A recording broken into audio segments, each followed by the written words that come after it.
Hi, welcome to my channel. Honestly. Hey, Uncle Kenny! Football! Hey, yeah! If you're new here, my name is Cedric. I'm an actor, a filmmaker, a screenwriter, a YouTube reactor, and I love BTS. Of course, it's been a little bit since I've done a BTS video. As we know, they're currently on hiatus. I am keeping up with the group and trying to stay updated on everything. I've recently done some, I did J-Hope's More, and then I did RM with Wildflower, right? Is that what it's called? Wildflower? Yes, sir. It was great. I love it. So I'm looking forward to more of their solo pieces, but I did think, hey, maybe this hiatus is a good opportunity for me to go revisit some of the songs that I've never heard, that I've never done videos for, and sort of discover that stuff that built them up to some of the stuff that I'm more familiar with. So if you go through my channel, you'll see that I've watched a lot of BTS videos, and yet it's funny when I listen to them in the car or whatever, it's really not much of their discography at all. And so this is a great opportunity for me. Of course, I did go see the Permission to Dance live when it was in theaters, so I saw the broadcasted version of the concert. I don't know if this song, if Mic Drop, was a part of that playlist. You know, there was a lot going on. I was really excited. There were no subtitles, so you know, it's not like that was really a first-time listen. It was the stuff that I already knew that I was excited for. So if it did play then, I'm sure I enjoyed it. There wasn't a bad song in the set. But I don't know it. And so I've heard great things about this video. I think it has over 1 billion views or something. It's, you know, it's one of their hits. It's one of their big songs. And so I thought, hey, I'm Army.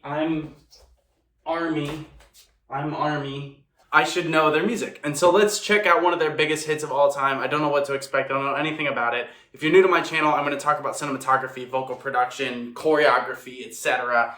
So there's going to be pauses, there's going to be talking. That's what it is. If you don't like that, I get it. I'm sorry, this isn't the spot for you. That's what I love to do. That's why people come to this channel. I hope you enjoy. Before we jump in, I want to say thank you to my patrons on Patreon. Thank you so much for your support. Thank you for making it possible, especially these last few weeks when I've been a little bit quiet on YouTube. I have had so much going on. It's been exhausting, but they've all been good things, and hopefully that train continues to roll. Hopefully I'll be able to talk more about it soon. Coming up later this week, by the time this video is coming out, it's probably tomorrow or something. But on Friday, I am going to be talking with the writer and director of The Coroner's Assistant, which is a web series that I'm in that drops the first episode on Saturday. It's a British murder mystery that we filmed in Ohio and that I really love being a part of. And I think the thing that's interesting for viewers of my channel is you are going to watch these 4 episodes of season 1, and you are going to watch filmmakers learn how to gel with each other, learn how to make the impossible happen, because this was done, you know, low budget over many months, even years, and fighting through the impossible to get something made and get better. And that's always what I talk about, is do something, make something, and then get better. Don't make it, oh, it has to be perfect. Don't, just make it. Learn. And that's the best thing about this season to me. I've seen all 4 episodes from season 1, and everyone improves on the previous. And it's brilliant writing. It's great directing. The cast is awesome. It was so fun to work on. I'm so proud of this show. So I hope you'll check out that interview. I hope you'll check out the episode on the Coroner's Assistant official YouTube page. But it's been a very busy time, and I've been writing a lot. I just finished a new script. And then had some meetings this week and just continuing to try to make this thing happen. Finalize the cast for a play that I'm directing. So some of you came to see me in Kennedy in Hannibal, Missouri last year. I'm returning to Hannibal, Missouri, this time as a director for the Bluff City Theater to direct a play called The Gospel, according to Thomas Jefferson's Charles Dickens and Count Leo Tolstoy. And it's a very funny play. It's right up my alley. And so I'm really excited to direct it. We got a great cast. I'll be able to share more about that soon. But if you live anywhere near Hannibal, Missouri, come check that out. May 11th to the 21st, I think. It's in that middle of May. So, anyway, let's dive in. This is BTS Mic Drop.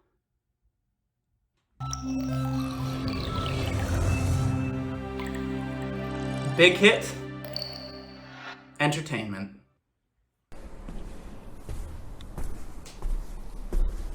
Nice heavy footsteps. Classic.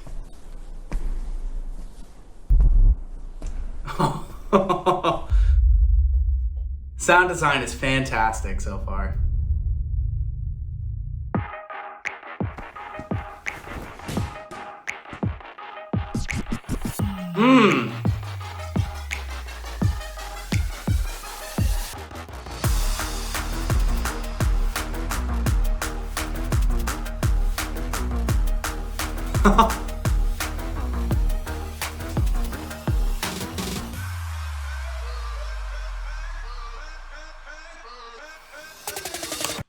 Okay, I know they haven't said anything yet. Boy, way to establish the mood. I can already tell where this song is gonna go. Incredible opening. Oh my god. Right? So we have them walking into this space. It's Steve Aoki, right? So we have him walking into this space, and we've got the ceiling that's all made up of lights, which is like in every new movie like made after 2000. What, Batman? It's in the Batman trilogy. But it's this classic space of like all the lights above.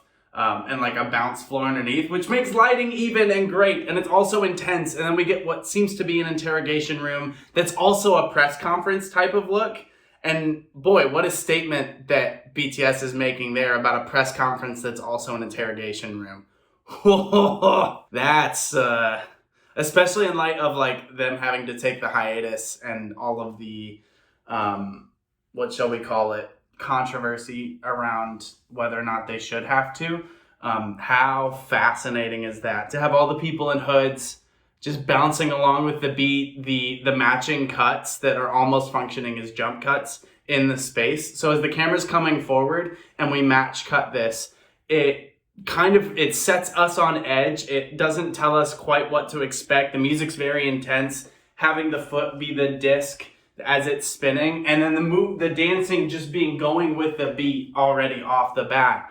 It's kind of telling us that this one's a little bit out of control. Now, normally we're getting very specific choreography from them, and I know that's where this is gonna go. But so far, we've got very powerful framing, very harsh lighting, very cool tones with black costumes that are making them pop out. So far, this is all about strength and about regaining control. And again, with this idea of a press conference interrogation, dropping the mic, right? You just let it go. They have a statement that they're here to make, and it's, we are not going to be controlled, is my guess. Again, not familiar with the song, but just based off what I've seen already and knowing how intentional they are visually, I think that's where it's going to go. I am already in love with this video. It doesn't take long for me to fall in love with the video, but I love it. Okay, here we go. Yeah,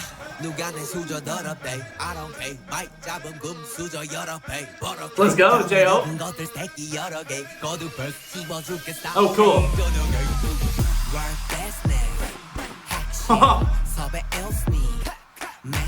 Nice!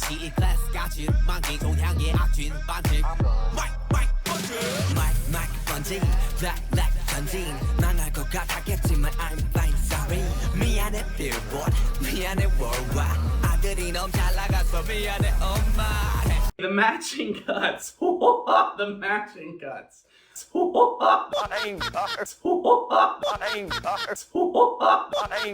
아 그만하고 나 이러면 방송 끝나 진짜 그러면. Hey, stop it. It looks like some sort of prison that's very cleverly, again, I talked about the blue and the black color scheme. If only it were blue and gray, am I right?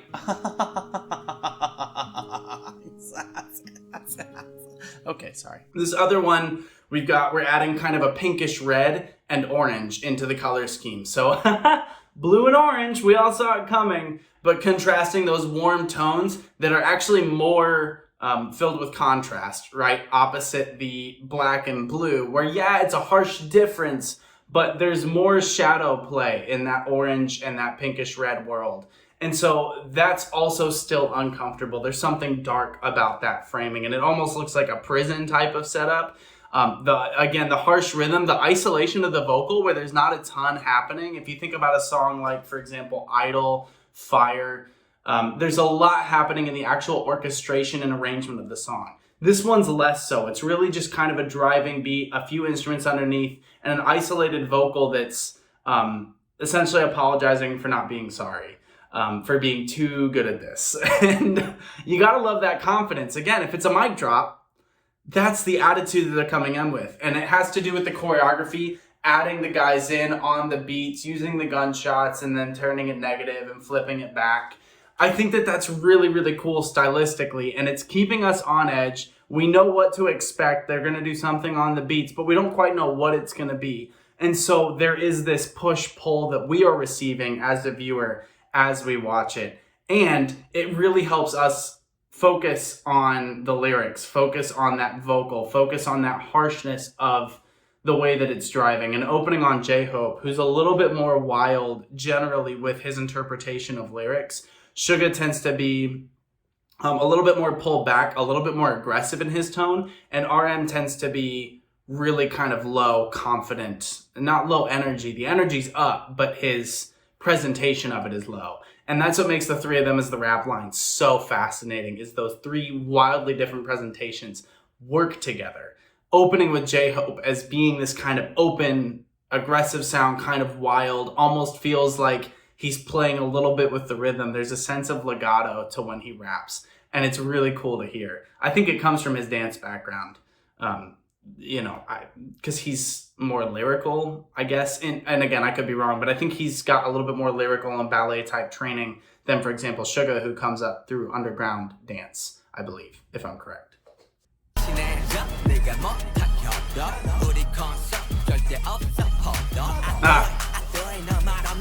Ratatouille!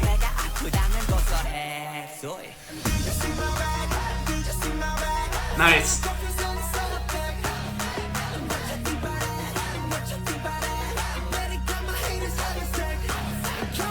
Jimin, let's go.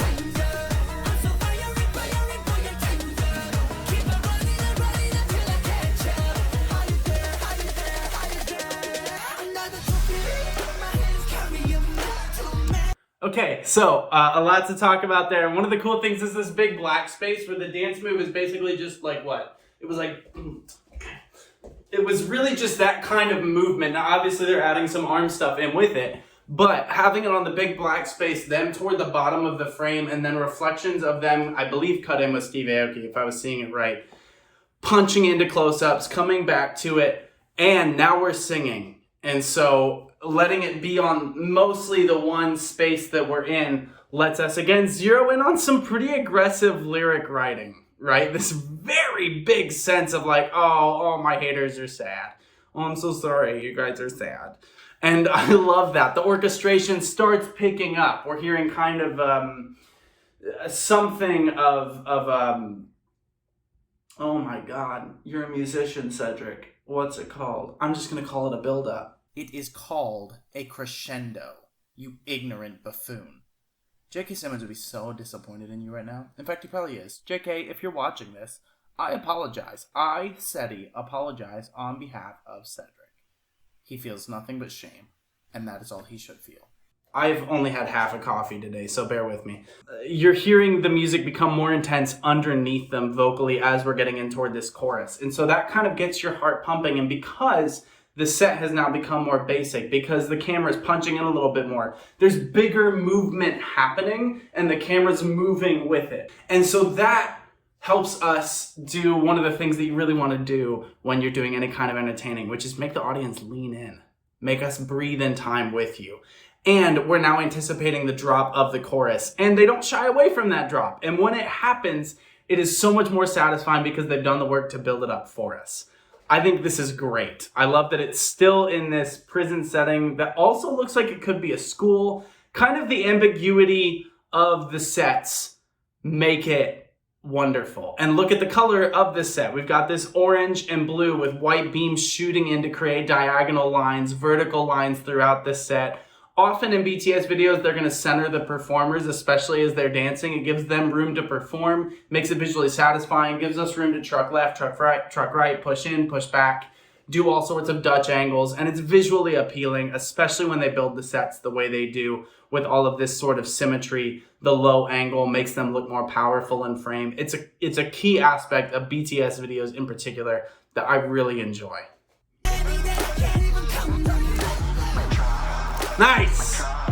Nice. I love that.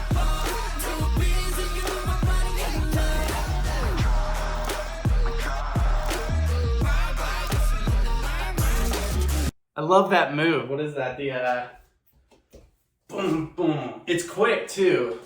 Boom boom. That was cool. No, it's the mic drop.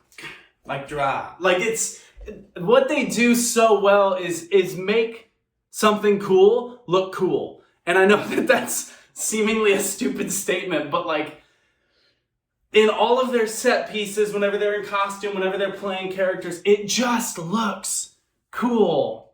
And we can't underestimate the rule of cool. It's what runs all of Star Wars. We love cool things. Humans love cool things. That's why we like fire. I know fire's hot. I mean cool, like not cool like, that's really cold. I mean like cool, whoa, that's cool, right? Cool. So BTS is cool, capital C, OOL. They are cool. And they lean into that in this in particular. I love the cut to the slow motion on mic drop. This is so confident from them. I love it.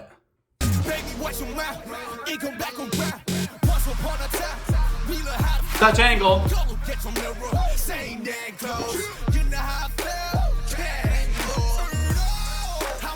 Nice.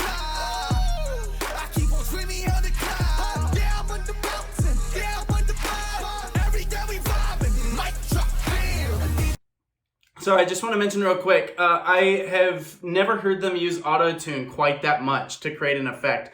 Obviously, none of them need auto-tune. They're all very refined vocalists. This is a wonderful example of just using auto-tune as a texture, as a vocal effect on that, like that roll down. Just create that kind of electronic sound, that more aggressive sound. I know I said RM tends to be the more chill one. Not in this song. No, he came out guns a-blazing, right? So it's really cool to hear them using that auto-tune to a cool effect. Something like what you'd hear from, for example, Floretta, who's also an excellent vocalist. Just using it as an added texture. So whenever I hear that criticism, oh, BTS auto-tunes, not to correct their pitch. I mean, sure, sometimes. I don't think that's the end of the world. I think singing is really difficult. But I've never heard them really need it to be corrected. I've only ever really heard them use it as an effect, as a texture to layer on top. It's the same as, you know, using color grade, using VFX to add something on. It's a tool, and they use it really well. Nice. Nice.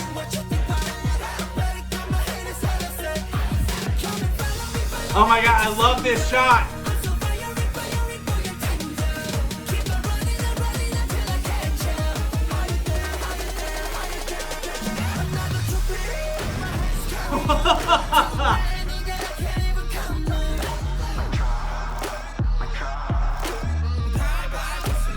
Nice! We gotta go back to the start of the chorus here. We're gonna be able to tell if that's a real explosion or not, because I wouldn't put it past him. Let's watch that.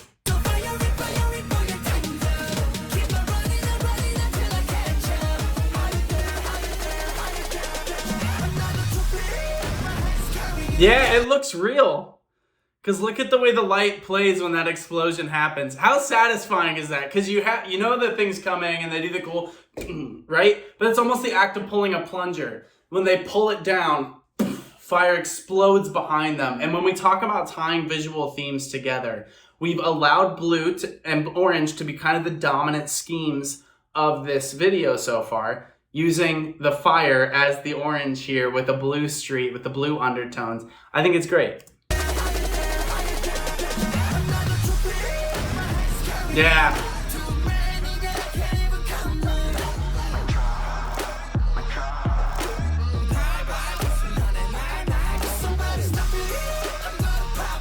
Oh, I like that.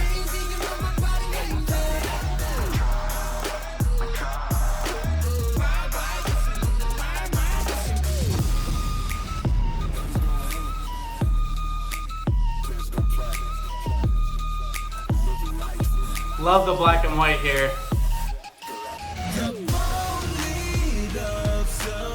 Show choreography.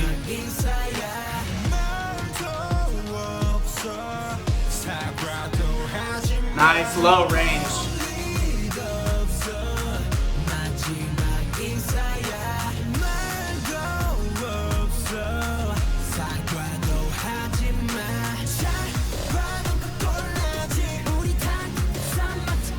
Okay, so something they're doing here, it's been black and white, it's been a little bit more relaxed, the choreography's mainly been this, stop, right?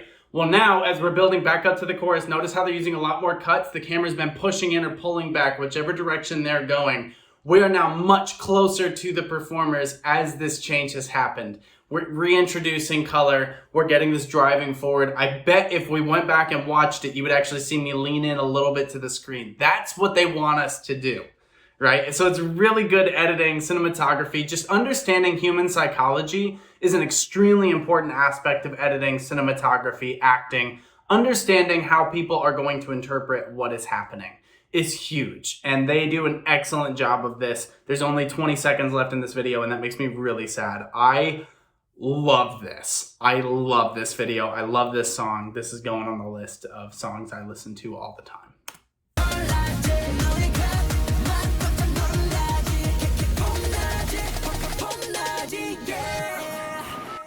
Nice.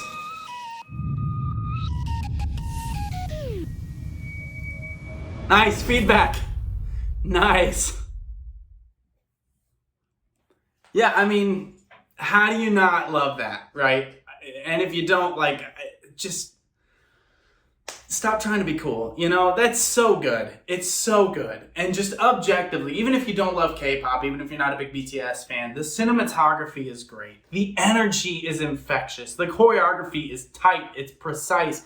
But it still allows them to feel that uncontrolled, that big movement, especially the kick is really hard to do, that weight adjustment that quick on that rhythm. But it has this feeling of being right on the edge of losing control. Because they are so refined, they are not close to losing control, but it feels like they are. And it almost gives us permission to lose control with them, to go with it. You almost can't stop yourself from dancing with them, especially during the choruses. But the verses then come in so punchy, so aggressive, and then the choruses are more melodic, but keep that edge. They keep that aggression to them. And that's why I think this is so good. It's so well done. So I hope you enjoyed this return to BTS. I know I did. I listened to them all the time. They were my top listened to artists last year on Spotify. So even though I'm not posting as many videos of them during this hiatus and I'm exploring some other artists, believe me, in my own life, they are still a daily adventure that I cannot let go of. Thank you so much for watching. Please drink lots of water, take care of yourselves, get enough sleep, and until next time, barahe.